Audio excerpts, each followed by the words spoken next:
नमस्कार. आज आपण बांगड्याचं झणझणीत असं तिकलं बनवणार आहोत. तर हे तिकलं बनवण्यासाठी इथे आपण खोबऱ्याचं किंवा टोमॅटोचा वापर न करता अतिशय चविष्ट असं हे तिकलं बनवणार आहोत.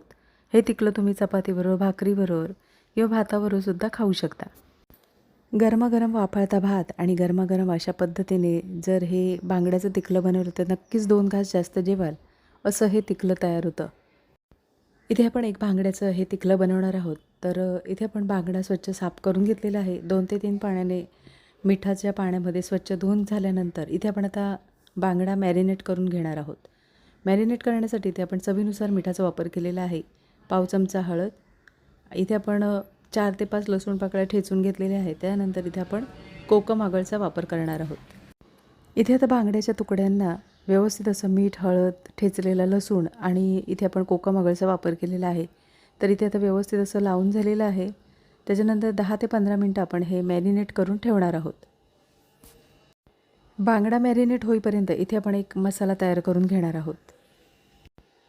इथे आपण लाल तिखट घेतलेलं आहे, लसूण घेतलेला आहे, त्यानंतर चिंच आपण लिंबा एवढी घेतलेली आहे, बारीक चिरलेली कोथिंबीर.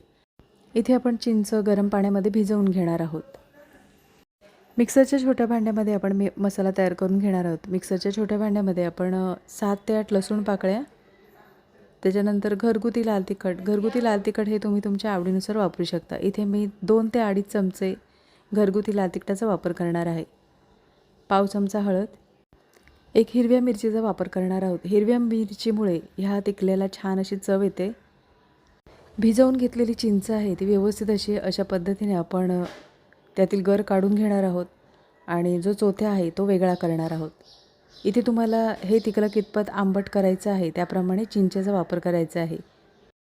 चिंच आवडत नसल्यास तुम्ही इथे कोकम आगळचा वापर करू शकता. हे वाटण आपण अगदी बारीक असं वाटून घ्यायचं आहे. इथे तर वाटण तयार करून झालेलं आहे. आपण फोडणी करून घेणार आहोत. कढईमध्ये फोडणीपुरतं तेल गरम करून घेणार आहोत. 7 ते 8 लसूण पाकळ्या ठेचून घेणार आहोत. इथे आता लसणाचा रंग बदलेपर्यंत आपल्याला परतून घ्यायचा आहे. लसूण परतून झालेला आहे. लसूण परतून झाल्यानंतर जे आपण वाटण तयार करून घेतलेलं आहे ते आपण फोडणीला दिल्यानंतर लगेच झाकण ठेवायचं आहे, म्हणजे लसणाचा स्वाद आहे तो तिकल्यामध्ये उतरतो. मिक्सरच्या भांड्यात आपण मसाला तयार करून घेतलेला, त्याच मिक्सरच्या भांड्यामध्ये आपण पाण्याचा वापर करून मिक्सरचं भांडं स्वच्छ धुवून घेणार आहोत. इथे आपण बारीक चिरलेल्या कोथिंबीरीचा वापर करायचा आहे. कोथिंबीरीचा वापर केल्यानंतर तिकलं आपण एकदा आता ढवळून घेणार आहोत. चवीनुसार मिठाचा वापर करणार आहोत. चवीनुसार मीठ. कोथिंबीर आणि मिठाचा वापर केल्यानंतर तिकलं छान उकळून घेणार आहोत.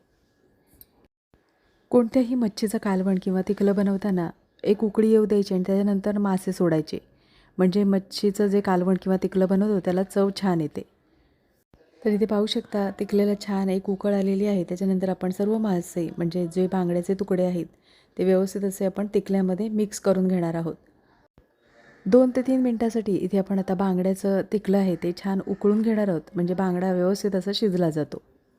तिकलं एकदा ढवळून झाल्यानंतर अगदी 2 ते 3 मिनटासाठी झाकण ठेवून एक उकळ येऊ द्यायची आहे. इथे पाहू शकता तिकल्याला छान एक उकळ आलेली आहे. झाकण काढून इथे आपण आता वरून बारीक चिरलेला कोथिंबीरीचा वापर करायचा आहे. गॅस बंद करायचा आहे. मस्त झणझणीत असं बांगड्याचं तिकलं तयार करून झालेलं आहे. एका डिशमध्ये काढून घेणार आहोत. नक्कीच एकदा अशा पद्धतीने हे बांगड्याचं तिकलं बनवून बघा आणि कमेंटमध्ये मला नक्कीच सांगा. आजची रेसिपी आवडली असेल आणि चॅनलवर नवीन असला तर चॅनलला सबस्क्राईब करा आणि व्हिडिओ आवडला असेल तर लाईक शेअर करा. पुन्हा भेटू अशाच चमचमीत नवीन रेसिपीमध्ये.